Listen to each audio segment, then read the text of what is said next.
வாழிய செந்தமிழ், வாழ்க நற்றமிழர், வாழிய பாரத மணித்திருநாடு. பாரத மணித்திருநாடு நேயர்கள் அனைவருக்கும் வணக்கம். நாம் காஞ்சிமா முனிவரின் கனிமொழிகளை பார்த்து கொண்டிருக்கிறோம். அந்த வரிசையிலே இன்று 113வது பகுதியாக சுஷ்ரூஷையும் ஒபீடியன்ஸும் என்று வடமொழி ஆங்கிலம் இரண்டிலும் உள்ள அந்த வார்த்தைகளுக்கு ஒரே பொருள் என்று சொல்லி பணிவிடையின் அதன் மூலமாக வருகின்ற பணிவுடைமையின் அவசியத்தை காஞ்சிமா முனிவர் விளக்குகிறார். இது வெறும் வார்த்தை விளக்கம் மட்டுமல்ல, வாழ்க்கைக்கான விளக்கமும் கூட. இதை அவருடைய மொழிகளிலேயே பார்ப்போம்.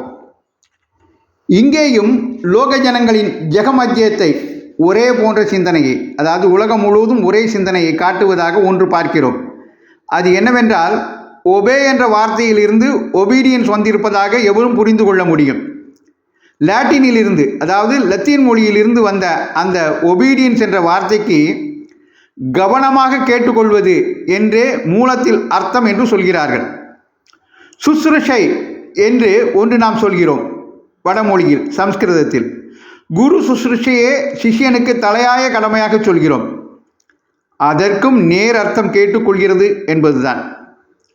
ஆக கீழ்ப்படிதல் என்பதற்கு இங்கிலீஷ் வார்த்தையான ஒபீடியன்ஸ், பணிவிடை என்பதற்கு நம் தேசத்து வார்த்தையான சுஷ்ரூஷை ஆகிய இரண்டும் கேட்டுக்கொள்வது என்ற ஒரே அர்த்தத்தின் அடியாகத்தான் இருக்கிறது.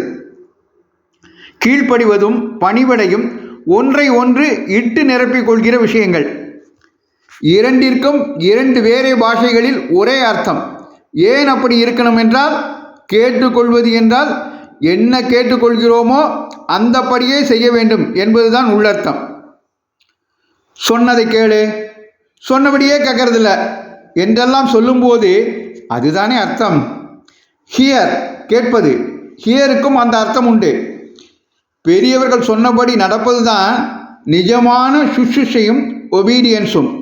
அதனால்தான் அப்படி வார்த்தைகள் ஏற்பட்டிருக்கின்றன என்று காஞ்சிமா முனிவர் ஆங்கிலத்தையும் வடமொழியும் ஒப்பிட்டு இரு வார்த்தைகளை விளக்குகின்ற அதே சமயத்தில் வாழ்க்கைக்கு பெரியோர் சொல்லை கேட்டு கீழ்ப்படிந்து நடப்பது மிகவும் அவசியம் என்பதையும் வலியுறுத்துகிறார்.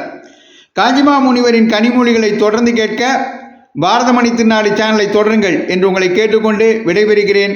நன்றி, வணக்கம், ஜெய்ஹிந்த்.